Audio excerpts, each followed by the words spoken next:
ಹೆಸರು ನಿವೇದಿತಾ ತೋಟದ್. ನಾನು 5ನೇ ತರಗತಿಯಲ್ಲಿ ಓದುತ್ತಿದ್ದೇನೆ. ನನ್ನ ಪಾತ್ರ ಮರ.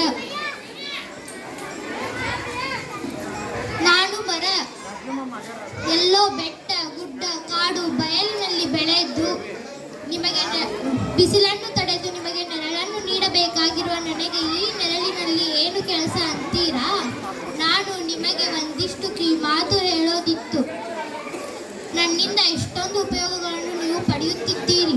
ನನ್ನನ್ನು ನೋಡಿದರೆ ಅವುಗಳೆಲ್ಲ ನಿಮಗೆ ತಿಳಿಯುತ್ತವೆ.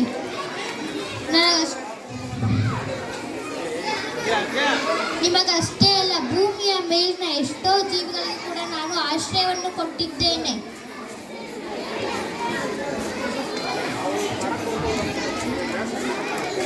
ಪರಿಸರ ಸಮತೋಲನದಲ್ಲಿ ಪ್ರಮುಖ ಪಾತ್ರವನ್ನು ವಹಿಸುತ್ತಿದ್ದೇನೆ. ಆದರೆ ನಿಮ್ಮೆಲ್ಲರ ಸ್ವಾರ್ಥಕ್ಕಾಗಿ ನನ್ನನ್ನು ನಾಶಪಡಿಸುತ್ತಿದ್ದೀರಿ. ದಿನೇ ದಿನೇ ನಮ್ಮ ಸಂಖ್ಯೆ ಕಡಿಮೆಯಾಗುತ್ತಿದೆ. ಇದರ ಪರಿಣಾಮವನ್ನು ನೀವು ಈಗಾಗಲೇ ಅನುಭವಿಸುತ್ತಿದ್ದೀರಿ.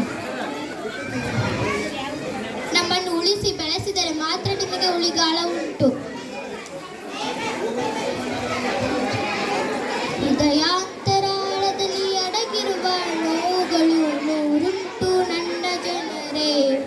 ಬರೀ ನೋವುಗಳಲ್ಲ, ಭಯದ ಆತಂಕಗಳು ಕಾಡುತ್ತಿವೆ ವಿಶ್ವವೆಲ್ಲ.